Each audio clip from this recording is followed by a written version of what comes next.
9월 3일 금요일 하나님께서 저희에게 주신 말씀은 사사기 13장 15절부터 25절까지의 말씀입니다. 마노아가 여호와의 사자에게 말하되 구하옵나니 당신은 우리에게 머물러서 우리가 당신을 위하여 염소 새끼 하나를 준비하게 하소서 하니 여호와의 사자가 마노아에게 이르되 내가 비록 나를 머물게 하나 내가 네 음식을 먹지 아니하리라. 번제를 준비하려거든 마땅히 여호와께 드릴지니라 하니 이는 그가 여호와의 사자인 줄을 마노아가 알지 못함이었더라. 마노아가 또 여호와의 사자에게 말하되 당신의 이름이 무엇이니까 당신의 말씀이 이루어질 때에 우리가 당신을 존귀히 여기리이다 하니 여호와의 사자가 그에게 이르되 어찌하여 내 이름을 묻느냐 내 이름은 기묘자라 하니라. 이에 마노아가 염소 새끼와 소제물을 가져다가 바위 위에서 여호와께 드리매 이적이 일어난지라. 마노아와 그의 아내가 본즉 불꽃이 제단에서부터 하늘로 올라가는 동시에 여호와의 사자가 제단 불꽃에 휩싸여 올라간지라. 마노아와 그의 아내가 그것을 보고 그들의 얼굴을 땅에 대고 엎드리니라. 여호와의 사자가 마노아와 그의 아내에게 다시 나타나지 아니하니 마노아가 그제야 그가 여호와의 사자인 줄을 알고 그의 아내에게 이르되 우리가 하나님을 보았으니 반드시 죽으리로다 하니 그의 아내가 그에게 이르되 여호와께서 우리를 죽이려 하셨더라면 우리 손에서 번제와 소제를 받지 아니하셨을 것이요 이 모든 일을 보이지 아니하셨을 것이며 이제 이런 말씀도 우리에게 이르지 아니하셨으리다 하였더라. 그 여인이 아들을 낳음에 그의 이름을 삼손이라 하니라.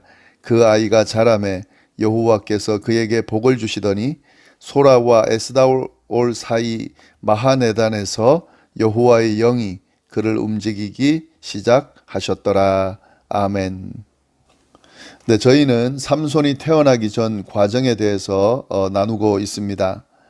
아이를 가지지 못하고 있던 마노아라는 사람의 아내에게 하나님의 천사가 하나님의 사자가 나타나 남자아이를 잉태하고 낳을 것이다 라고 알려주면서 그 아들이 이스라엘을 블레셋 압제에서부터 구원하게 될 거다 라는 사실을 알려줍니다. 그러므로 구별된 아이이기 때문에 나실인으로 키우라고 그렇게 천사 하나님의 사자를 통해 알려줍니다. 이 소식을 마노아의 아내는 마노아에게 남편인 마노아에게 알려주는데요. 이 소식을 전해 들은 마노아는 아내의 말을 직접 확인하기 위해서 그 하나님의 사자가 다시 나타나게 해달라고 하나님께 기도합니다. 그래서 하나님의 사자가 다시 그 아내에게 나타나게 되고요. 그 아내가 마노아에게 알려줘서 결국에 마노아는 자신의 바램대로 여호와의 사자를 직접 만나게 됩니다. 그 여호와의 사자는요, 마노아에게 그의 아내에게 한 말 그대로 알려줍니다. 아들이 태어날 것이라는 것과 나실인으로 키우라는 말을 전해주고 마노아는 그 내용을 직접 전해 듣게 됩니다. 여기까지가 어제까지 살펴본 내용이고요. 오늘은 그 이후의 내용이 나옵니다. 마노아는 자신에게 아이가 태어날 것이라는 그런 소식을 듣고 그 소식을 전해준 사람에게 친절을 베푸려고 합니다. 15절 보시면 마노아가 여호와의 사자에게 말하되 구하옵나니 당신은 우리에게 머물러서 우리가 당신을 위하여 염소 새끼 하나를 준비하게 하소서 하니 고마워서 이런 좋은 소식을 전해주니까 고마워서 그에게 친절을 베푸는 기도 하지만 일반적으로 이스라엘 사람들은 나그네들을 환대하며 그들을 친절하게 대했습니다. 이 모습을 보면은 마노아가 여호와의 사자를 만났음에도 불구하고 지금 여호와의 사자를 대하는 그런 느낌은 보이지 않죠. 자기에게 좋은 소식을 전해준 사람을 대하는 그런 모습으로만 보입니다. 이에 대해서 여호와의 사자가 어떻게 하는가? 그의 친절, 그의 초청을 거절합니다. 16절 보시면 여호와의 사자가 마노아에게 이르되 내가 비록 나를 머물게 하나 내가 내 음식을 먹지 아니하리라. 번제를 준비하려거든 마땅히 여호와께 드릴지니라 하니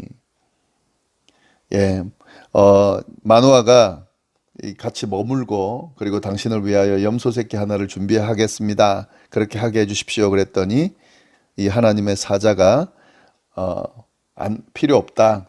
아니 나한테 하지 말아라. 그러면서 뭐라고 제안하냐면요. 식사보다 하나님께 번제를 준비해서 드려라. 그렇게 이야기를 합니다. 왜 그런 거 하면은요. 이 다음에 이유가 나오죠. 그가 여호와의 사자인 줄을 마노아가 알지 못함이었더라. 지금 마노아는 하나님의 사자를 제대로 인식하지 못하고 있습니다. 그럼 당연히 하나님에 대해서도 하나님의 존재에 대해서도 모르고 있다는 것을 의미하는 거죠. 이게 사사시대 특징입니다. 하나님을 모르는 시대, 하나님에 대해서 제대로 인식하지도 경험하지도 못하고 살아가는 시대가 바로 사사시대인데 이 마노아의 모습을 통해서 우리가 그 내용을 알 수가 있습니다.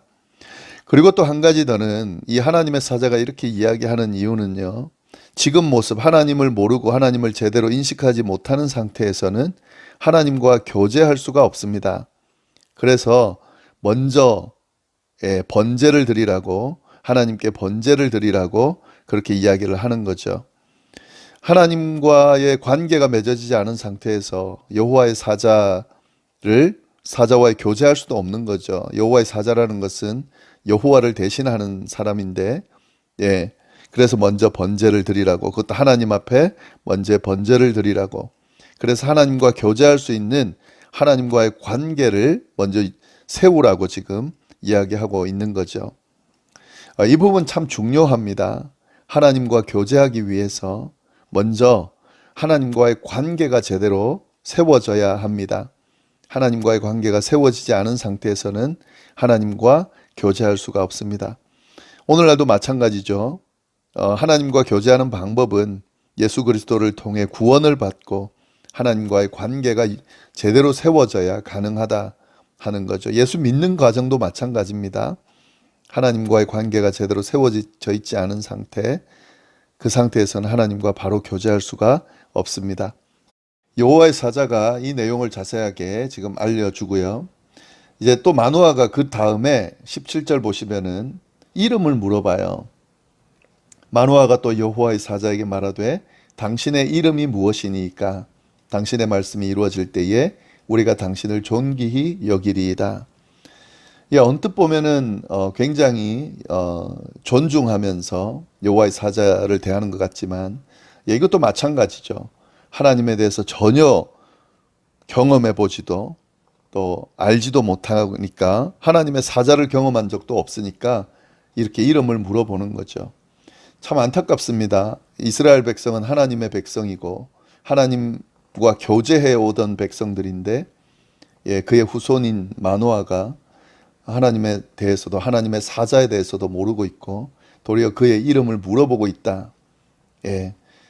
그러면서 이름 물어보면서 당신을 존귀히 여기겠다. 이제 이렇게 이야기하는 마치 새로운 관계를 맺는 것처럼 그렇게 되고 있습니다. 참 안타까운 거죠.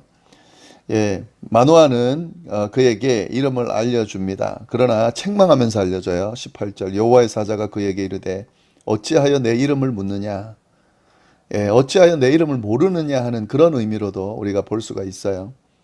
내 이름은 기묘자다 라면서 알려줍니다. 이 기묘자는 하나님의 이름 중에 하나죠. 이해를 넘어서는 특별한 이런 의미인데 이 여호와의 사자가 하나님의 성품을 언급하면서 자신의 이름이라고 이야기를 해주고 있습니다. 지금 마노아에게 하나님의 존재가 계속 소개되어지고 있는데요. 이 마노아가 하나님에 대해서 제대로 모르고 있는 상황, 그 상황을 지금 계속 드러내면서 하나님에 대해서 지금 알려주고 있는 내용이 이어지고 있습니다. 이 이름을 들은 마노아는 이제 번제를 드립니다. 19절 이에 마노아가 염소 새끼와 소제물을 가져다가 바위 위에서 여호와께 드리매 어떤 일이 일어났습니까? 이적이 일어난지라. 하나님 앞에 번제를 드리는 가운데 이적이 일어났다는 거죠. 기적이 일어났다는 거죠. 사실은 기적이 아니죠. 번제를 드리면 당연히 일어나는 모습인데 이들에게는 기적인 것처럼 보이는 거죠. 어떤 기적인가? 20절 불꽃이 제단에서부터 하늘로 올라가는 동시에 여호와의 사자가 제단 불꽃에 휩싸여 올라간지라. 이걸 보고 지금 기적이라고 하는 거죠. 사실은 번제 드릴 때 일어날 수 있는 모습인데 이 사람들은 번제를 하나님 앞에 제대로 드려본 적이 없는 것 같아요. 그들이 번제 드릴 때에 불꽃이 제단에서부터 하늘로 올라가고 동시에 여호와의 사자가 그 제단 불꽃에 휩싸려 올라가는 모습을 보게 됩니다. 이 모습을 보고 마누아와 그의 아내가 그것을 보고 그들의 얼굴을 땅에 대고 엎드렸다. 엎드릴 수밖에 없죠. 이런 경외로운 모습을 볼 때 어떻게 그냥 눈을 뜨고 머리를 들고 이렇게 볼 수가 있겠어요.